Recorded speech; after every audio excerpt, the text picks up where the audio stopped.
What's up, Tube? Welcome back to Low Guido's Chop Chop, second best gel blast channel on the tubes. And a little while ago I reviewed the SR-25 that was available from a particular retailer, and I did a little bit of a meme video on it, and it kind of looked a little bit like this. Ever wonder what happens to those blasters I review that just turned out to be hot door piss?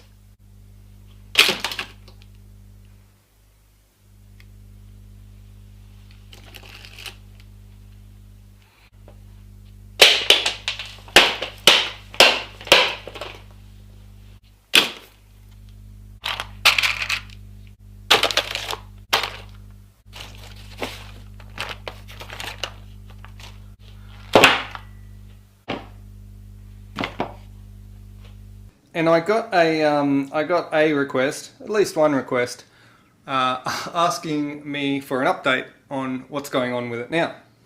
And well, I mean, this is it. This isn't going to be a full ball bar review. This is just basically a showcase of what the SR-25 is looking like now. Basically, I think 90% of it went into the bin, and the bit that remains is this bit. This is pretty much the only thing that remains the same. Alright, I'll just give you a bit of a close-up of the blaster, and then we'll run through a bit of a list of the parts that are in it. Starting from the front of the blaster here, you can see the SureFire suppressor, SureFire scout light, the MAWL laser designator, some tactical tape, the Magpul vertical grip.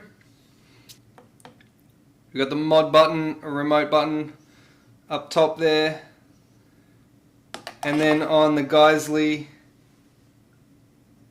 mount we have a West Hunter scope and a little RMR mounted on the top. We've got the Magpul grip on the back here, and the charging handle, which is semi-ambidextrous type of charging handle. And we've got on the back here the VLTOR Emod stock with all the little compartments in it. We also have a Knight's Armament handguard up front here.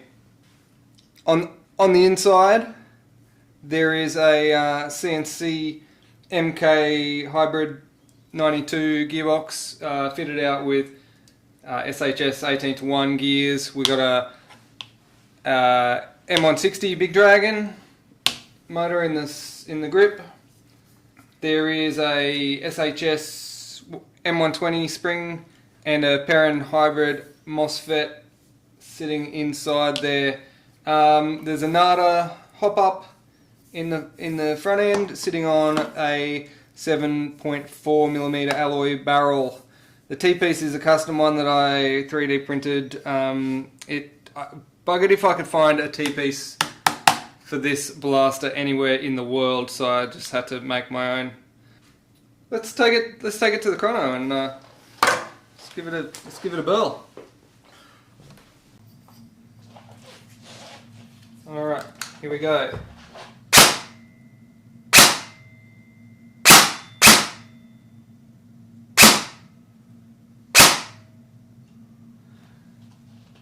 It's looking pretty consistently around 350s. Let's give it a full auto burst just for shiggles. I ended on a 165, which is ironic because that's probably a split ball, but other than that, it's pretty much very consistent around 340s. In fact, a 335 average, and that average was only really brought down by the fact that I probably got a split gel and gave me that 165 right at the end. But yeah, she's pretty sweet. Alright, well there you have it. What started off as a otherwise fairly average nylon blaster is actually quite a mean little machine with a little bit of work and a little bit of aftermarket parts. So let's be real, a lot of aftermarket parts. All the aftermarket parts, because basically the only thing left original is this. But if you want that big 7.62 mag, then that's what you got to do really. This is quite a nice little unit, which is a stark contrast from how it came from the retailer when it was originally out of the box. Anyway, just a quick little run through for you tonight. Don't forget, if you did want to buy a patch to help support my channel, you can do that by hitting me up on Facebook, or you can also buy me a coffee in the links down below. Shout outs to all my coffee buyers, shout outs to Adam Hoy. Thanks for watching, peace.